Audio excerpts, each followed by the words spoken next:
பல புதிய இயக்குநர்களை அறிமுகப்படுத்தியிருக்காரு. இன்றைக்கும் சொல்லப்போனால் அந்த ஃபிலிம் ஸ்டூடெண்ட்ஸ் அப்படின்னு சொல்கிறப்போ அவங்க எடுத்த ஒரு குறும்படத்தை வச்சு அந்த குறும்படத்தை பெரிய திரைப்படமாக எடுக்கிறதுக்கு பெரிய உறுதுணையாக இருந்தது வந்து நமது கேப்டன் விஜயகாந்த் அவர்கள். அவருடைய கெரியரில் வந்து யாரும் அவரை எதிர்த்து பேசினது அப்படிங்கிறது கிடையாது. எல்லாருக்குமே அவரை ரொம்ப பிடிக்கும். அதாவது மொத்த இண்டஸ்ட்ரியுமே, அது குறிப்பாக சொல்லணும் பார்த்தீங்கன்னா 2002 ஒரு பாபா ரிலீஸ் ஆகிறதுக்கு முன்னாடி, ஓகே, 2002 வந்து ஒரு பெரிய விழா, நட்சத்திர கலை விழா. இந்த நட்சத்திர கலை விழாவில் வந்து நிறைய பேர் கலந்துக்கிறாங்க. நிறைய பேர்னா ஒட்டுமொத்த நடிகர் பட்டாளமே கலந்துக்குது. ஸோ அந்த விழா வந்து சிங்கப்பூர், மலேசியாவில் நடக்குது. அந்த சமயத்தில் வந்து ரஜினி சார், கமல் எல்லாரும் வராங்க.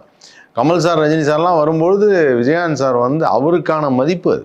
சரி, அது ஆக்சுவலாக என்னன்னா, சமயத்தில் சில விழாக்களில் வந்து இவங்கெல்லாம் கலந்துக்காமல் இருந்தாங்க. ஆனால் இந்த இடத்துல எப்படின்னா, ரஜினி சாரும் கமல் சாரும் வந்து கலந்துக்கிட்டு விஜயகாந்த் சாரை ரொம்ப ப்ரைஸ் பண்ணி அவருக்காக வந்து சரி ஓகே இது கேள்வி பதில் செஷன் உடனே நடத்தி அந்த ஒரு ஆளுமை இருக்கும் விஜயகாந்த் சார்கிட்ட. வந்து என்னென்னா ஒரு லீடர்ஷிப் குவாலிட்டி அப்படின்னு ஒன்று சொல்லுவாங்க. அப்படிப்பட்ட ஒரு லீடர்ஷிப் குவாலிட்டி ஒன்று இருக்கும்.